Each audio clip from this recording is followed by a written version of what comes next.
नमस्कार, आप देख रहे हैं आज तक। आपके साथ मैं हूं सईद अंसारी। स्वागत है आपका खबरदार में। आइए सबसे पहले हम खबरदार में खबरों के लेंस से देख लेते हैं। अयोध्या में राम मंदिर निर्माण का कार्य प्रगति पर है। करोड़ों हिंदू श्रद्धालु भव्य राम मंदिर के दर्शन को तैयार हैं, जिसके लिए अयोध्या को हाईटेक आध्यात्मिक नगरी बनाने के लिए जो मास्टर प्लान तैयार किया गया है, आज प्रधानमंत्री नरेंद्र मोदी ने उसका रिव्यू किया। इस रिव्यू में पीएम मोदी ने अयोध्या को सजाने संवारने का मंत्र भी दिया। इसके अलावा आज हमारे पास आपके लिए अयोध्या के रोड मैप की एक ग्राउंड रिपोर्ट भी है, जिसमें आप देख पाएंगे कि कैसे राम मंदिर के साथ साथ अयोध्या को हर रोज लाखों श्रद्धालुओं के स्वागत के लिए तैयार किया जा रहा है। अयोध्या के बाद हम आपको कश्मीर में लेकर चलेंगे, जहां भारतीय सेना के सामने आतंकवादियों के सरेंडर की लाइव तस्वीरें आपको दिखाएंगे, जो भारतीय सेना की इंसानियत का सबूत हैं, जो आतंकवादियों को भी उनके अंजाम तक पहुंचाने से पहले सुधरने का पूरा मौका देती है। और उसके बाद हम आपको बिहार ले चलेंगे, जहां सुशासन के दावों पर बारिश का पानी फिर गया। यहां तक कि राजधानी पटना में बिहार विधानसभा में पानी भर गया। बिहार में बरसात की आफत ने कैसे आम और खास लोगों का अंतर मिटा दिया, इसकी ग्राउंड रिपोर्ट भी हम आपको दिखाएंगे। तो बिहार में किस तरह से बारिश ने डिप्टी सीएम के घर को भी नहीं छोड़ा और वीवीआईपी इलाकों में भी नावें चलाने की नौबत वहां पर आ गई और वहां अब लोग परेशान हैं। करोड़ों हिंदू प्रभु श्री राम की जन्मस्थली अयोध्या में भव्य राम मंदिर के दिव्य दर्शन को आतुर है। लेकिन अयोध्या सिर्फ भव्य राम मंदिर ही नहीं बनवा पाएगा या वहां नहीं बनेगा, बल्कि धार्मिक नगरी अयोध्या भी दुनिया भर में अपनी छटा बिखेरेगी, जिसके लिए राम मंदिर निर्माण के साथ साथ अयोध्या के विकास का विजन डॉक्यूमेंट भी तैयार है, जिसका आज प्रधानमंत्री नरेंद्र मोदी ने रिव्यू किया है। अयोध्या के विकास के लिए अगले 30 सालों के रोड मैप का जायजा पीएम मोदी ने वर्चुअल रिव्यू मीटिंग के जरिए लिया। इस रोड मैप का नाम है अयोध्या मास्टर प्लान 2051। इस मास्टर प्लान की वर्चुअल रिव्यू मीटिंग में उत्तर प्रदेश के मुख्यमंत्री योगी आदित्यनाथ ने प्रधानमंत्री नरेंद्र मोदी को प्रेजेंटेशन दिया। मीटिंग में उत्तर प्रदेश के दोनों डिप्टी सीएम केशव प्रसाद मौर्य और दिनेश शर्मा समेत 13 बड़े अधिकारी शामिल थे। इस मीटिंग से श्री राम जन्मभूमि तीर्थ क्षेत्र ट्रस्ट को दूर रखा गया। प्रधानमंत्री नरेंद्र मोदी की अगुवाई में ये वर्चुअल रिव्यू मीटिंग करीब 45 मिनट तक चली। इस दौरान क्या क्या हुआ, आइए हम आपको अब बताते हैं। प्रधानमंत्री नरेंद्र मोदी को अयोध्या के विकास का जो मास्टर प्लान दिया गया वो अगले 30 साल का है। अयोध्या के लिए डेवलपमेंट अथॉरिटी ने 20,000 करोड़ रुपए के प्रोजेक्ट को तैयार किया है और इसी प्रोजेक्ट पर प्रधानमंत्री मोदी ने अधिकारियों से चर्चा की। पीएम मोदी को यह बताया गया कि अब तक कितने विकास कार्य पूरे हो चुके हैं और किन कामों पर भविष्य में काम किया जा रहा है। बैठक के दौरान अयोध्या के सौंदर्यीकरण पर भी विस्तार से बातचीत हुई। इस दौरान पीएम मोदी अयोध्या के डिजिटल मॉडल को भी देख रहे थे। साथ ही साथ अयोध्या में बनने जा रही भगवान श्री राम की प्रतिमा को लेकर भी चर्चा होने की बात सामने आई। पीएम मोदी को यह भी बताया गया कि अयोध्या के विकास का जो खाका तैयार किया गया वो अगले 100 साल की जरूरत के हिसाब से तैयार किया गया। तो इस बैठक के अंत में प्रधानमंत्री नरेंद्र मोदी ने अयोध्या के मास्टर प्लान का काम कर रहे अधिकारियों को बधाई दी। पीएम मोदी ने कहा कि अयोध्या को इस तरह से विकसित किया जाए कि हर किसी को अपने जीवन में कम से कम एक बार अयोध्या आने की इच्छा महसूस हो। अयोध्या को एक ऐसा शहर बनाया जाए जहां भारतीय की सांस्कृतिक चेतना हो, यानी कि हर भारतीय की सांस्कृतिक चेतना में अयोध्या बस जाए और इसीलिए इसमें परंपराओं की झलक दिखनी चाहिए। आध्यात्मिक शहर अयोध्या के भविष्य का बुनियादी ढांचा ऐसा होना चाहिए जो पर्यटकों के साथ साथ तीर्थ यात्रियों को भी सभी फायदे उपलब्ध कराए। पीएम मोदी ने यह भी कहा कि जिस तरह भगवान श्री राम में लोगों को जबरदस्त साथ लाने की क्षमता थी, उसी तरह अयोध्या के विकास कार्यों में जन भागीदारी भी होनी चाहिए। रिव्यू मीटिंग में प्रधानमंत्री नरेंद्र मोदी ने इस बात पर भी जोर दिया कि अयोध्या को सिर्फ तीर्थ स्थल नहीं बल्कि एक आध्यात्मिक पर्यटन स्थल के तौर पर हमें विकसित करना है। अयोध्या नाथ भगवान श्री राम अल्लाह की जन्मभूमि और वहाँ पर बनने वाला जो भव्य मंदिर है और उस भव्य मंदिर के साथ साथ और क्या क्या करना चाहिए उस पर बहुत सारी बातें बताई गई हैं, जिनकी मैं समझता हूँ कि अभी तुरंत चर्चा करना तो उचित नहीं होगा, लेकिन उन्होंने बहुत व्यापक विजन दिया है, जो वर्तमान पीढ़ी और आने वाली 10 पीढ़ी के बाद के बीच कभी भी कोई अंतर ना हो। अयोध्या केवल बड़े बुजुर्गों के लिए दर्शन करने का स्थान ना बने, बल्कि नई पीढ़ी के लिए भी अयोध्या आकर्षण का केंद्र बने। इस बात को ध्यान में रख करके जो आज का मार्गदर्शन रहा है।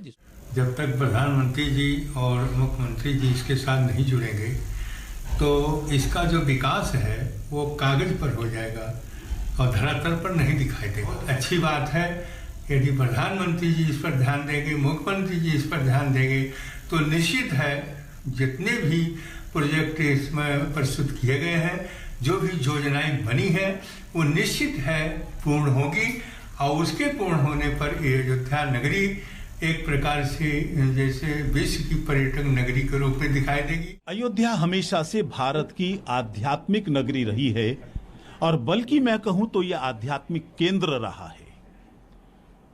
और निश्चित तौर पर जो हमारी वहां की सरकार से चर्चाएं हुई हैं और जो योजना हमारी हैं, उन सबको मिलकर अयोध्या एक अद्वितीय आध्यात्मिक केंद्र के रूप में विकसित होने वाला है, आध्यात्मिक राजधानी बनने वाला है। और आइए अब हम आपको उस मास्टर प्लान की बड़ी बड़ी बातें बताते हैं जिसका उद्देश्य वर्ष 2051 यानी कि आज से 30 वर्षों बाद अयोध्या को दुनिया की पहली आध्यात्मिक स्मार्ट सिटी बनाने का है। सबसे पहले हम आपको बताते हैं कि 20,000 करोड़ रुपए की परियोजनाओं से अयोध्या को कैसे चमकाया जाएगा। 10,000 करोड़ रुपए की लागत से ग्रीन फील्ड सिटी विकसित की जाएगी। 5,000 करोड़ रुपए की लागत से मर्यादा पुरुषोत्तम भगवान श्री राम अंतर्राष्ट्रीय हवाई अड्डा बनेगा। 2,000 करोड़ रुपए की लागत से सरयू तट पर करीब 13 किलोमीटर के क्षेत्र में विकास कार्य होगा। 2,588 करोड़ रुपए की लागत से 65 किलोमीटर का रिंग रोड बनना है। 275 करोड़ रुपए की लागत से अयोध्या में एक पर्यटक केंद्र बनेगा, जहां 289 करोड़ रुपए से पंचकोसी परिक्रमा का मार्ग तैयार होगा। 237 करोड़ रुपए से मल्टी नेशनल पार्क को यहां पर विकसित किया जाएगा। और इन सभी परियोजनाओं को मिलाकर जो मास्टर प्लान 2051 तैयार हुआ है, आज प्रधानमंत्री नरेंद्र मोदी ने उसी मास्टर प्लान की समीक्षा की। इन सभी परियोजनाओं को 3 वर्गों में बांटा गया: लघु, मध्यम और दीर्घकालिक। आज तक की टीम में अयोध्या में इन परियोजनाओं का ग्राउंड जीरो पर जायजा लिया है। श्री राम का मंदिर हमारी संस्कृति का आधुनिक प्रतीक बनेगा और मैं जानबूझकर के आधुनिक शब्द का प्रयोग कर रहा हूं। हमारी शाश्वत आस्था का प्रतीक बनेगा। श्री राम राम राम। करोड़ों हिंदुओं की आस्था के प्रतीक प्रभु श्री राम के भव्य मंदिर निर्माण का सपना अब मूर्त रूप ले रहा है। ये वही पावन परिसर है जहां सालों तक रामलला टाट और टेंट में विराजमान रहे। अब वहां उनके महल यानी राम मंदिर निर्माण का कार्य चल रहा है।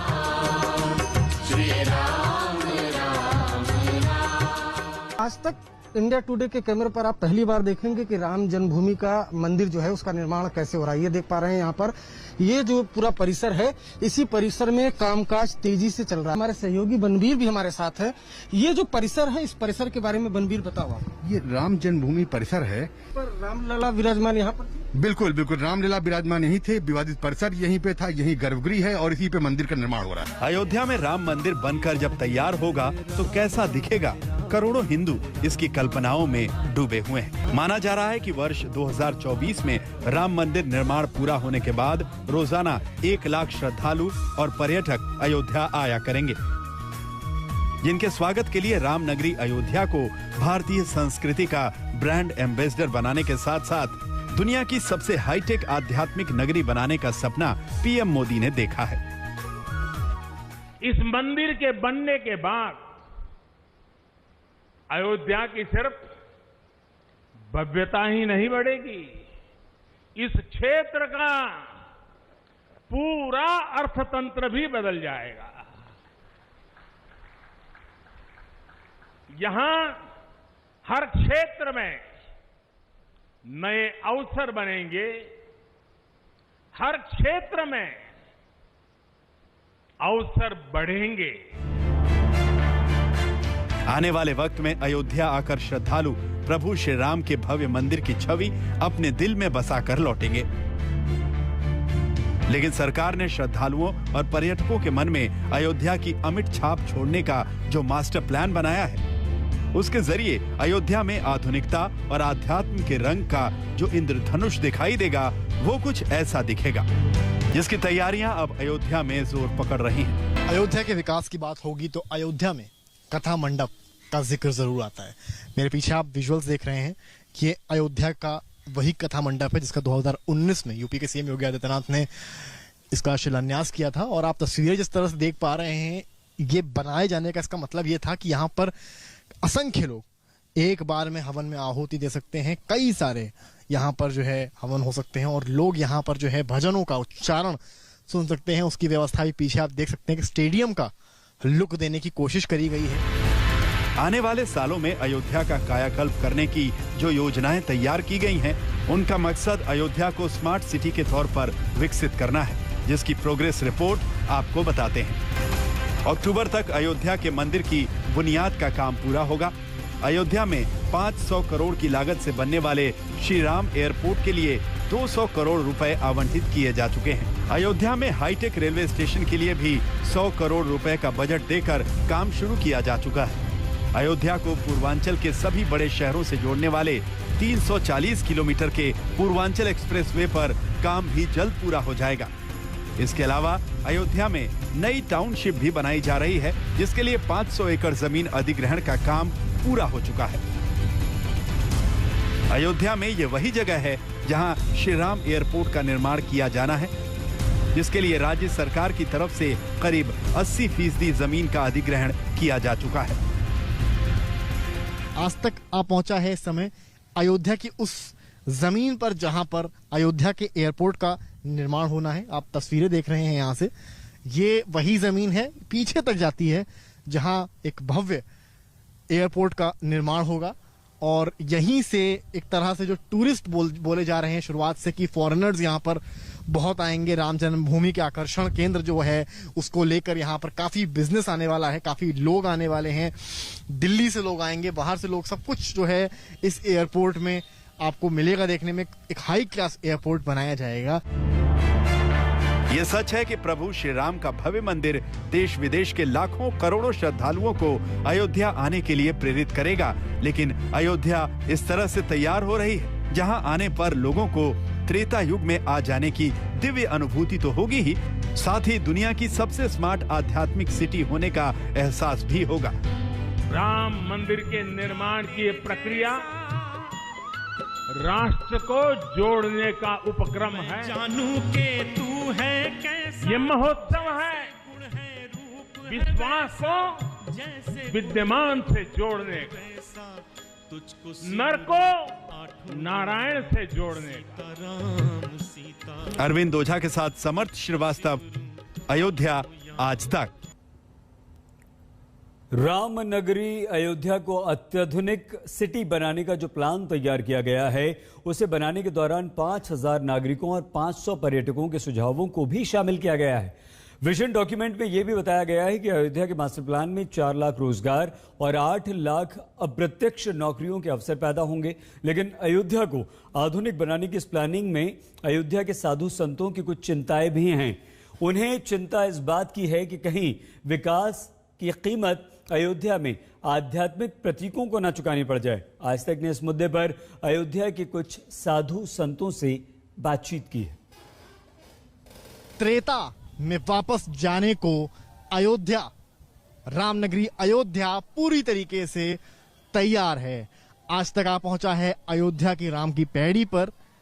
और कैसे हो रही है अयोध्या की डेवलपमेंट जानने के लिए हमारे साथ मौजूद हैं कई बड़े महंत अयोध्या के। आपको मैं दिखाऊं, महंत त्यागी मौजूद हैं, महंत धर्मदास मौजूद हैं, महंत करपात्री जी महाराज मौजूद हैं। बातचीत करूंगा मैं इनसे। आखिर जो प्रधानमंत्री की जो आज वर्चुअल मीटिंग हो रही है उसमें अयोध्या के डेवलपमेंट को लेकर बात हो रही है, इनका क्या मानना है, इनकी क्या सोच है जो डेवलपमेंट है उसको लेकर। सबसे पहले मैं करपात्री जी महाराज के पास जाऊंगा। करपात्री जी, अयोध्या में आप काफी समय से हैं, आपने शुरुआत से जो यंग हुई है या जो भी चीजें हुई आपने देखी हैं, अयोध्या के डेवलपमेंट को किस तरह से देखते हैं? देश के प्रधानमंत्री, मुख्यमंत्री, डिप्टी सीएम तमाम लोग वहां से वर्चुअल में अयोध्या का डेवलपमेंट देख रहे हैं। हम अयोध्या के सारे संतों को मांग है कि अयोध्या में कोई भ्रष्टाचार न होने पावे, क्योंकि एक धोबी ने उंगली उठा दिया था, मातोश्री जगत जननी जानकी को आजीवन वनवास झेलना पड़ रहा था। आज पूरी अयोध्या के वरिष्ठ संतजन, जैसे हमारे धर्मदास हुए, दिलीप दास हुए और अच्छे संतजन जो हैं, ये घोटाला के ऊपर उंगली उठा रहे हैं। ये 30 बनी रहेगी। अयोध्या में राम जन्मभूमि बन जाएगा, ये बड़ी खुश, कोई रोक नहीं पाएगा, बनी रहेगी। लेकिन एक दिमाग में बात आएगा, उस मंदिर बनाने में कहीं न कहीं घोटाला हुआ है। और दूसरी चीज, अयोध्या की स्मिता को बरकरार रखते हुए यहाँ का डेवलपमेंट किया जाए। ये न कि मंदिर तोड़ दिया जाए, कौशल्या भवन तोड़ दिया जाए, कैपई भवन तोड़ दिया जाए, दशरथ भवन तोड़ दिया जाए विकास करने के लिए।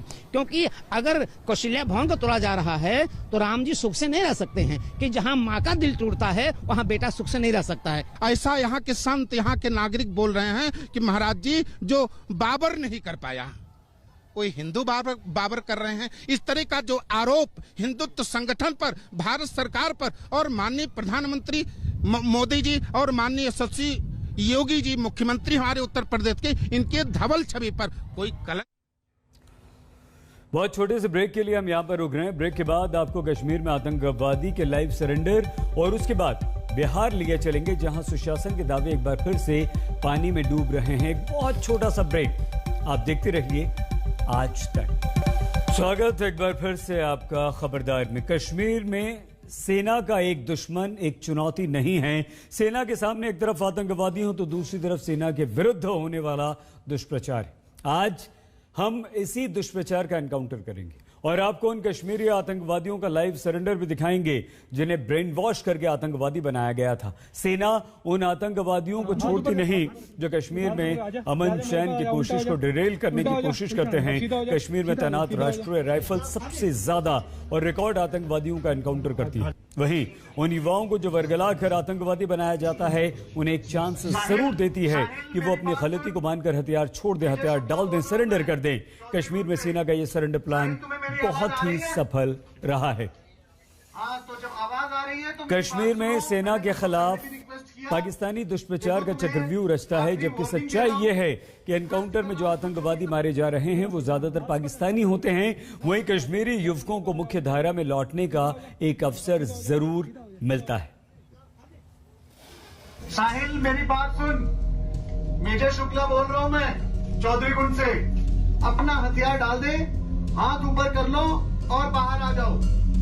मैं इस बात की गारंटी देता हूं कि तुमको कुछ भी नहीं होगा।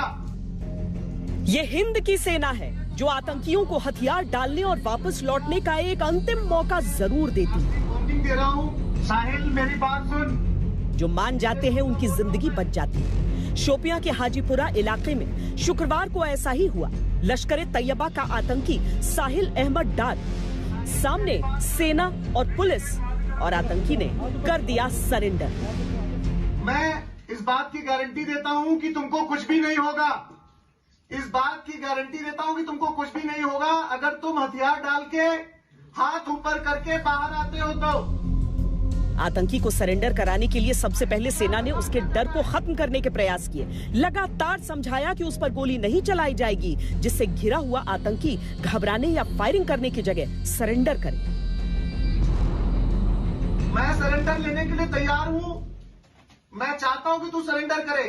तेरे घर वालों को जानता हूं, इसलिए चाहता हूं कि तू सरेंडर करे। उनके ऊपर इतनी दिक्कतें जो गुजरेंगी वो तू नहीं समझ सकता, इसलिए बोल रहा हूं कि तू हथियार डाल के हाथ ऊपर करके सरेंडर कर दे।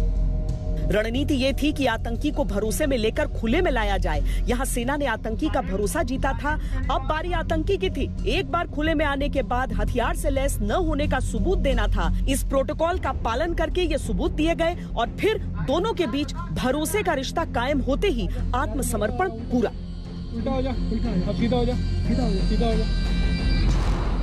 सरेंडर करने वाले आतंकी साहिल अहमद डार का परिवार बेटे को मौत के मुंह से लौटा देखकर राहत की सांस ले रहा है। बूढ़े पिता और बहन सेना की तारीफ करते नहीं थक रहे। जवान बेटा मौत के मुंह से बच जाए तो खुशी ऐसी ही होती है। और आर्मी का भी शुक्रगुजार हूं कि इन्होंने मेरे बच्चे को जिंदगी बख्श दी, दोबारा जीने का मौका दिया, इसलिए मैं उनका खास शुक्रगुजार हूं। खासकर चौधरी गुंड का ऑफिसर शुक्ला मेजर ने मेरे बच्चे के साथ अच्छा सलूक किया और मुझे दोबारा बच्चे से मिलने का मौका दिया। पुलिस वाले की शुक्रगुजार हूँ कि उन्होंने हमारे भाई को बचाया था।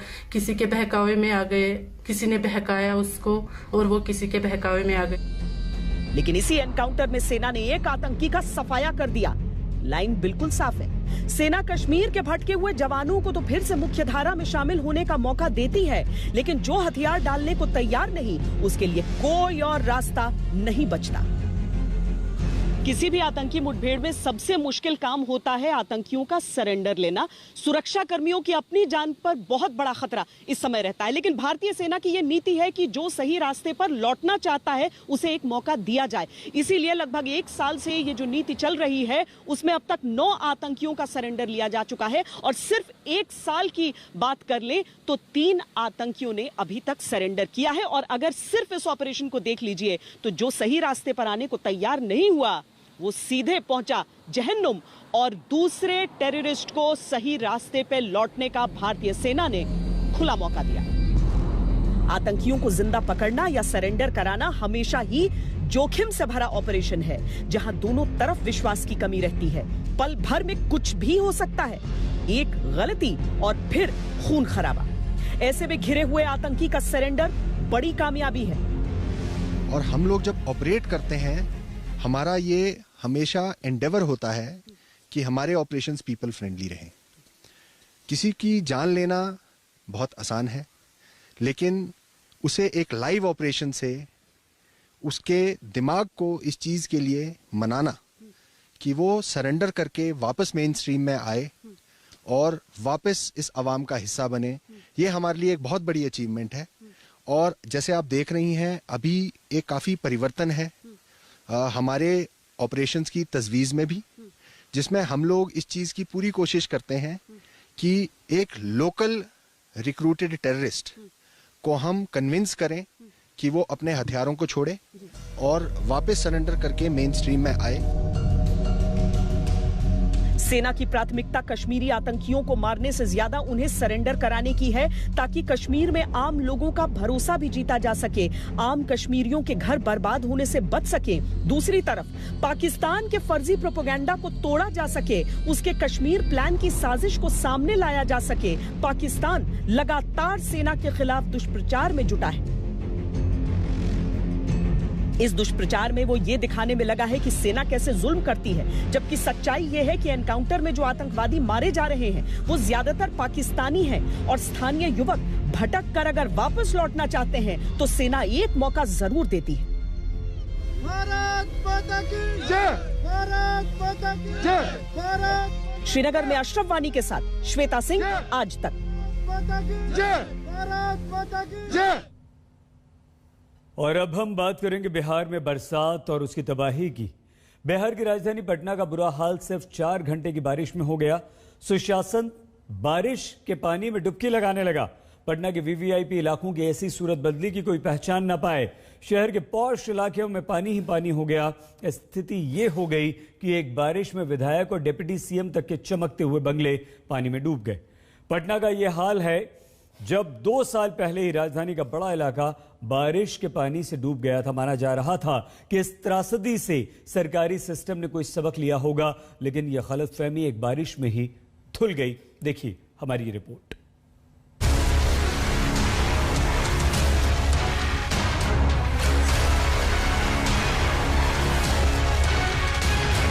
उप मुख्यमंत्री रेणु देवी का आप ये आवास देखिए, किस तरीके से चारों तरफ आप जिधर भी नजर घुमाएंगे आपको केवल पानी ही पानी जो है वो नजर आएगा।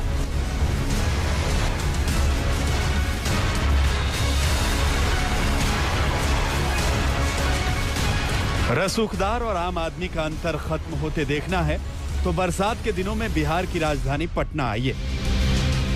क्या मंत्री क्या संतरी, अमीर गरीब। बिहार की उप मुख्यमंत्री रेणु देवी दरअसल आपदा प्रबंधन मंत्री भी हैं, लेकिन राजधानी पटना में जो उनका सरकारी आवास है वहां पर खुद आपदा की स्थिति जो है वो पैदा हो गई है। यानी कि आपदा प्रबंधन मंत्री के घर पर खुद आपदा की स्थिति।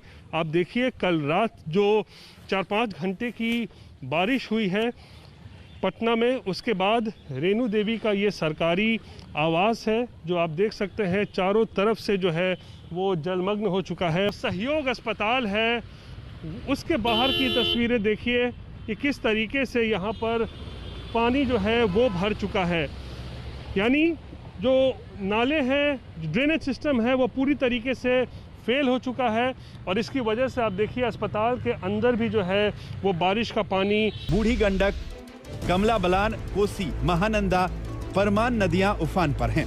बक्सर से भागलपुर जिले के कहलगांव तक गंगा नदी का जलस्तर बढ़ गया है। पूर्णिया और कटिहार जिलों में महानंदा नदी खतरे के पास बह रही है।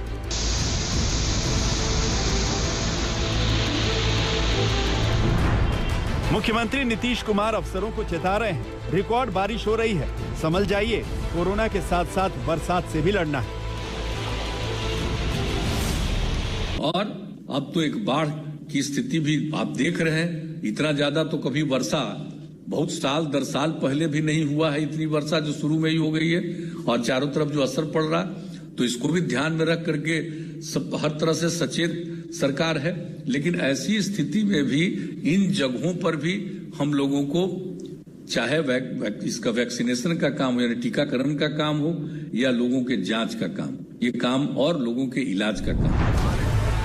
उधर नेता प्रतिपक्ष तेजस्वी यादव ने सरकार पर आरोपों की फहरिस्त खोल दी। कहा सरकार झूठे आश्वासन दे रही है, पूरे उत्तरी बिहार में जलस्तर बढ़ रहा है, आम जनजीवन प्रभावित हो रहा है, पर सरकार हर साल की तरह बिल्कुल गंभीर नहीं दिख रही। तेजस्वी अपने विधानसभा क्षेत्र राघोपुर के दौरे पर थे, जहां गंगा नदी पूरे उफान पर है और कटान की वजह से किसान बेहाल हैं। सैकड़ों एकड़ जमीन गंगा में समा रही है। तेजस्वी ने ट्वीट किया, विधानसभा में मैंने कटाव और बाढ़ संबंधित कई प्रश्न पूछे थे, लेकिन भ्रष्ट नीतीश सरकार झूठे आश्वासन के सिवाय धरातल पर कोई ठोस कार्य नहीं करती। महीनों पहले चेताने के बावजूद सरकार ने कटाव रोकने के मजबूत उपाय नहीं किए। विपक्षियों के क्षेत्रों के साथ भ्रष्ट मंत्री सौतेला व्यवहार करते हैं। सरकार ने करोड़ों अरबों रुपए की राशि पानी की तरह बहा दी, लेकिन कुछ घंटों के बारिश में ही पूरा पटना पानी पानी हो जाता है। ये बता रहा है कि सारा राशि भ्रष्टाचार की नदियों में बह रहे हैं। नेता प्रतिपक्ष तेजस्वी यादव जी बड़ी मुश्किल से अपने क्षेत्र में पहुंचते हैं और वहां जाकर एक से एक मनगढ़ंत और भ्रामक बातें कर रहे हैं, सरकार गिराने का सपना देख रहे हैं। ये तो मानसून की शुरुआत है, तय मानिए अभी और तबाही मचनी बाकी है। बारिश ने पिछले सारे रिकॉर्ड तोड़ दिए हैं, नदियां उफान पर हैं। ये हर साल होता है और हर साल ये सवाल पूछा जाता है कि हालात क्यों नहीं बदलते, कोई ठोस नीति क्यों नहीं बनती। सवाल यही है कि आखिर कब तक वर्तमान और भविष्य को लेकर सरकारें उदासीन बनी रहेंगी। पटना से रोहित सिंह के साथ आज तक ब्यूरो। 2 साल पहले 2019 में पटना की तबाही वाली तस्वीर को भला कौन भूल सकता है। पटना में 3 दिन में करीब 300 मिलीमीटर की बारिश हुई, जिसके कारण शहर का अधिकतर हिस्सा पानी में डूब गया।